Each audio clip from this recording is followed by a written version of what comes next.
Hello there, Corby Souls. Welcome to the Corby Show.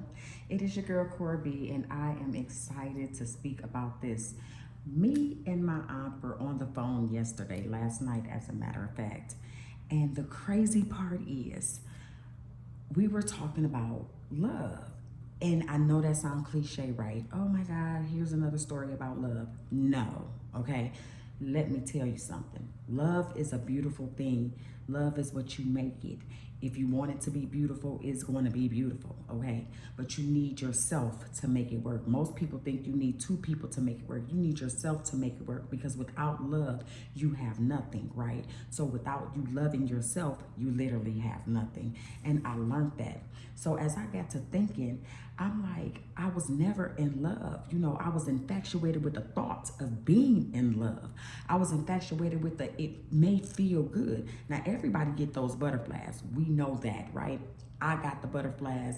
Everybody gets those when they first meet a guy, and but that's just the energy, right? That's the energy that's poured into. But I've been married 2 times. I've gotten my heart broke twice, okay? And really once, but at the same time twice. I'll say twice. And I was never in love. I think I was in love. I was in love with the thought. I was infatuated with the thought of being in love. I wanted it so bad. And in the year of 2019, I had to learn to love me, right? Because I didn't know how to love me.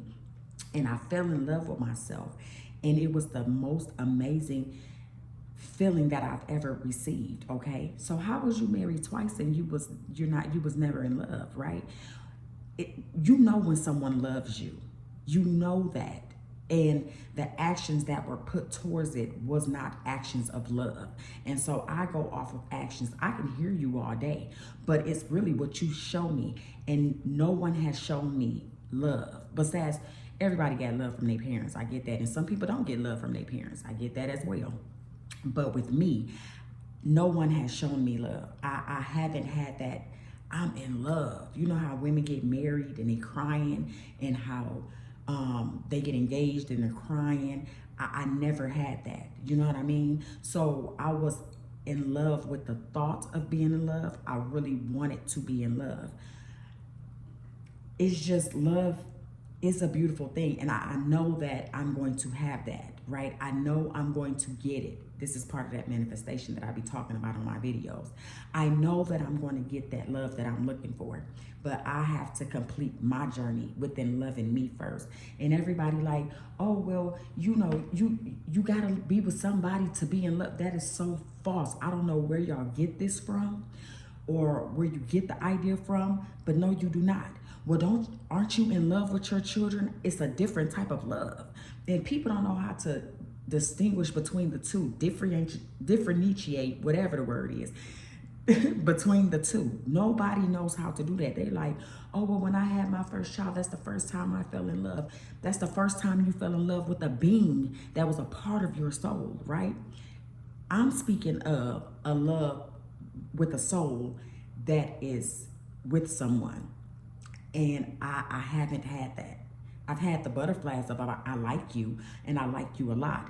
I had the butterflies of I think that I'm in love with you. Yes, I had that. But have I actually ever been in love? No. No, nobody has shown that to me. The first time that I thought that I was in love, my heart got broke. When I tell y'all my heart was broken, it felt like my heart came out of my heart, because my ex-husband had told his fiance, which he was married to me at the time, he had told her that he loved her while we were driving on I-75, okay, coming from Georgia to go to Indiana or Detroit. We was going to one of them places. And that's the first time I fell out. I not fell out of love, but that's the first time my heart has been broken. When I thought I was not in love with someone and I had told myself that I was in love, I instantly fell out of love. And the reason why I instantly fell out of love, it was simply because the mere fact of it was just not what it was. It was completely straight up Sex feels good. It's lust. It is what it is. I'm not finna play and say I'm in love with this person when in reality, I know what the actions are. It's just sex. So we have to learn how to be honest with ourselves. And I had learned to be honest with myself, right? And I started this honest with myself journey long before I started healing. So that's how that happened. And then with my second marriage, it was, I love you, and I do love you. I genuinely love you, but I have to, you're not showing me love, right? You're not showing it back to me. So now I'm going to love you how you love me. I love you unconditionally, right? I love everybody unconditionally. Everybody get the same chances with me. Everyone gets them. But it's when you take advantage of those chances, and that's what I have a problem with. And that's just the honest to God truth. I have an issue with that. So I unconditionally loved my husband because I went back and forth with them. My first husband, I went back to him, 3 or 4 times. My second husband, the same thing, 3 or 4 times. And I'm speaking about that in another video on why do I keep going back and forth with my baby daddies. But make sure y'all watch that, because tune into that, okay? Because it's a whole reason to that, okay?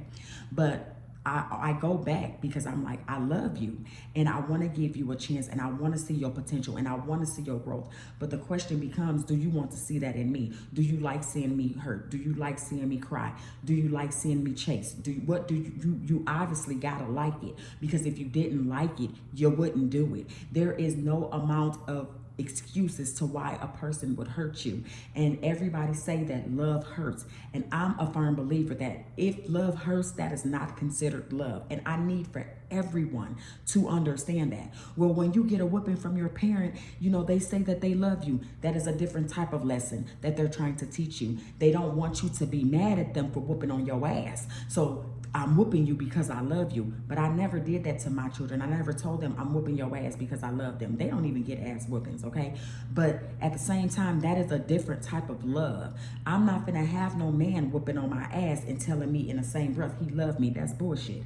I am not gonna have someone tell me or spit in my face and tell me that they love me. That's bullshit. I'm not gonna allow someone to come and talk to me any type of way and then turn around and say, I love you. That's bullshit. That is not love, right? It's not what you say, it's how you say it. It's not what you do, it's how you do it. And if your actions is not adding up, then it is what it is. I love you. I show you actions. I show you I'm going to be there. I show you I'm going to do this. I give you the benefit of doubt. I love you unconditionally throughout the bullshit. These are the things that I do. That is my way of showing love. Non-judgmental love. But everybody doesn't have that. So when they ask me, have you ever been in love? My answer is, I was infatuated with the thought of being loved, because what I thought was love, I thought that staying in your marriage and going through bullshit was love. I thought that for better or for worse is love. I thought that you gotta be down, that's love. No, that's bullshit. It's bullshit, and it is completely not love. And I get so sick and tired of hearing people say that is love. You got to give it a chance. Love is giving your family members chances after chances on top of them cussing you out, messing you over. No, that's not love.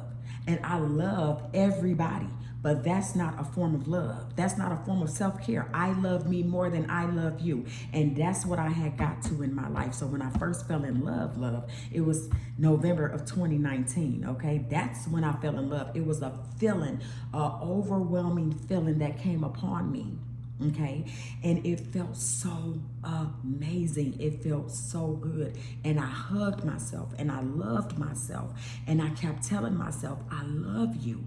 I love you. And I will never allow anyone to make me stop loving me ever again. I will never allow anyone to take me from that pedestal, yes, that high ass pedestal of loving on me ever again. If anyone tries to do that to you, to make you break you and stop loving on you, then that means they don't love themselves. Because if you don't love yourself, how can you show love? I loved me, but I didn't love me as much as I thought that I loved me. I thought that I was supposed to give love to everyone else and no love to myself. That is not how the universe works. And I'm a firm believer of that. Love will have you feeling depressed. Love will have you searching for it when you do not have to search for it, because it's supposed to already be embedded in you. So I was in love, but I was more in love with the thought of being in love. I was infatuated with the thought. I'm infatuated with the feeling for what I seen on TV, for what I see in other people. Oh my God, I think they're in love, and oh my God, they look so beautiful together. No, no, no. Everybody's love is different. Let's get that correct. Everyone's love is not the same. And at the same time, love is a beautiful thing. And this time, when I meet my soulmate, or this time when I meet that person, I'm going to be able to love me first, and I'll be able to pour that into them, and I'll be able to know how to do it. But I was never in love. No one, I was infatuated with the thought of it. It's sad to say, but it's the truth. So thank you all for watching. If you like this type of content, please comment, subscribe below, and I will see y'all in a second. Goodbye.